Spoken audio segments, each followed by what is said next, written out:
দোয়া করি আমরা, দোয়া করি মন থেকে দোয়া করি। আর এখন আপনি যেই কষ্টে আছেন, আল্লাহ যদি আমারে তৌফিক দিত, আমি আপনার একটা ঘর করে দিতাম। আমি তো দেখছি কি কষ্টে আছেন। ঈদের পর ইনশাআল্লাহ আমি আসবো আপনার জন্য। ঈদের পর আমি উপহার নিয়ে আরেকবার আসবো, কি নিয়ে আসবো জানি না, কিন্তু ঈদের পর আমি আসবো, এই কথা দিয়ে গেলাম। হ্যাঁ, আসসালামু আলাইকুম। দেখেন তো কি অবস্থা। এই যে একটা ঘর, এই ঘরে দুইটা মানুষ থাকেন। হ্যাঁ, ওনাদের জন্য আমরা একটা বাজারের প্যাকেজ নিয়ে আসছি।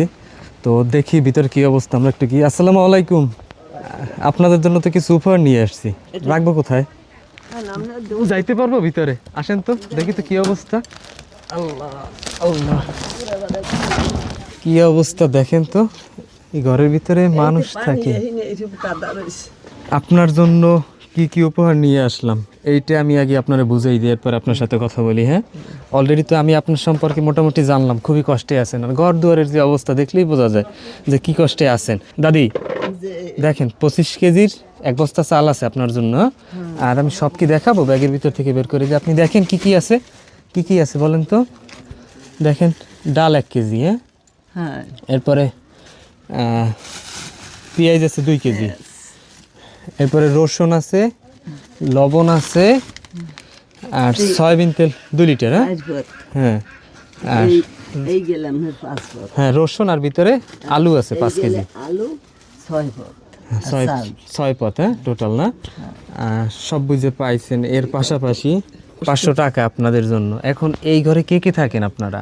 মুই আল্লাহ থেকে মাইকো পোলারাও তো অসহায় আছে। ও, কার দিকে কিনা চাই? আপনি একা থাকেন? আপনার ঘরের অবস্থা তো খুবই খারাপ। তাই কি লাগে?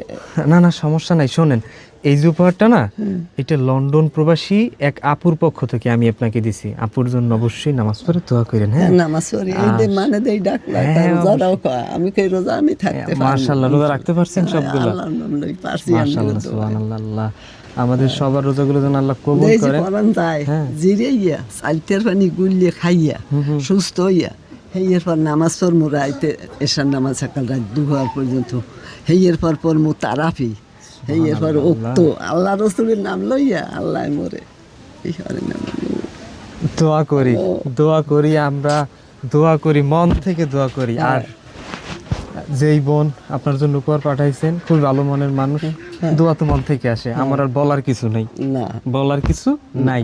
এখন আপনি যেই কষ্টে আছেন, আল্লাহ যদি আমারে তৌফিক দিত, আমি আপনার একটা ঘর করে দিতাম।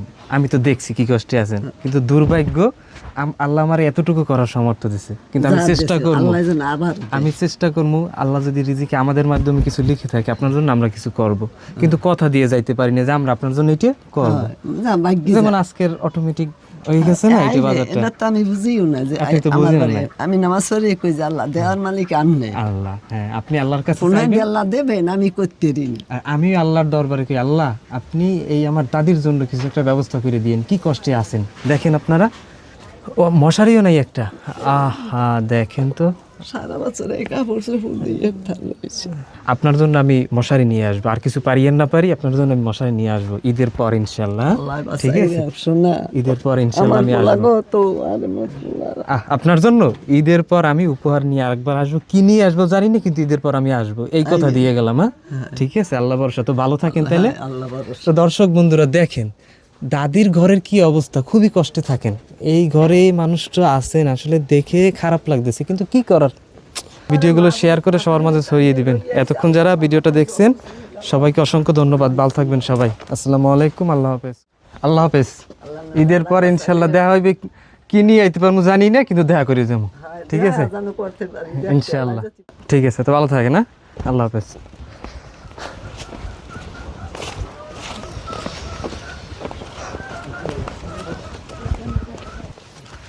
একটু ঘুরে দেখান ভাই চারপাশটা কি অবস্থা।